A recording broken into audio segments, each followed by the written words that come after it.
Hindi naman po ibig sabihin ng respeto ay pananahimik. Kaya naman, I will not be choosing silence, nor will I be turning a blind eye in the face of clear and unmistakable injustice. Alam po ba ninyo na apat sa hinihingi ng Supreme Court ay nandun po sa puso ng due process? Ano po yung hinihingi? Sinabi lamang po ng Supreme Court, pwede bang ibigay nyo sa amin kung lahat ng miyembro ng House of Representatives ay binigyan ninyo ng kopya at kailan? Alam po ba ninyo kung anong sagot? Ito po yung sagot nila. Sa Tagalog po, wala po kayong pakialam dito sa amin. Kaya po pala ang dami kong kasama doon, wala talaga silang kopya. Ako nga po hindi nabigyan eh. Baka sakaling malay po ninyo baka pumirma ako, hindi ba? Matibay ang gusto ng Korte Suprema. Gusto niyang makita na lahat ay dumaan sa kayusan. Eh hilaw nga po eh. Ba't hindi po kayo magluto ng mas masarap na kanin? Ba't pinipilit po natin ang isang bagay na hilaw at pinipilit niyong ipakain sa atin? In fact, the Supreme Court has reversed a unanimous decision in a lot of instances before. League of Cities of the Philippines versus COMELEC.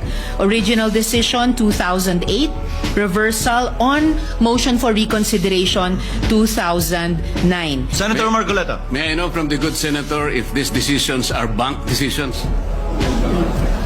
Yes, Mr. President, unbanked decisions po. Well, you have to cite the Gladly jurisprudence. cite the GR number po bang hinihingi, Mr. President? Pagka sinabi po bank, lahat po ng members ng Supreme Court, 15 of them, unanimous. To Kasi reiterate po, what I... baka division lang yan, 5 lang yun. Hindi po No, bank Mr. yun. President, to reiterate what I already said, mga ano po ito, mga reversal ng unanimous Supreme Court decisions. Yes, but I am At sa asking for dalawang qualification, halimbawang Mr. President, ibinigay ko whether po these are bank on decisions MR. or decisions by a division. One, unconstitutional, void ab initio, violative of due process. All these are present in those jurisprudence and cases as you cited. Kanina, simple lang yung tanong eh.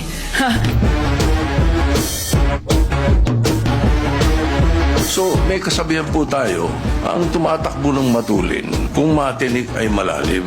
Kaya dapat siguro pag-isipan muna natin kung tama ba na bago magdesisyon ang Supreme Court, basta ibasura na natin ang kaso na ito. Unanimous decision could become a unanimous mistake.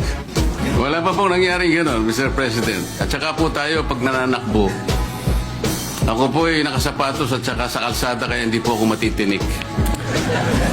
Well, Mr. President, there's always a first time.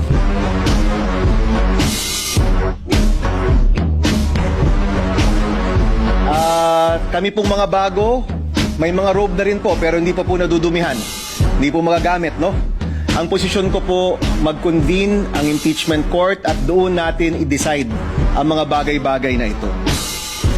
In case the verified complaint or resolution of impeachment is filed by at least one-third of all members of the House, the same shall constitute the articles of impeachment and trial by the Senate shall forthwith proceed.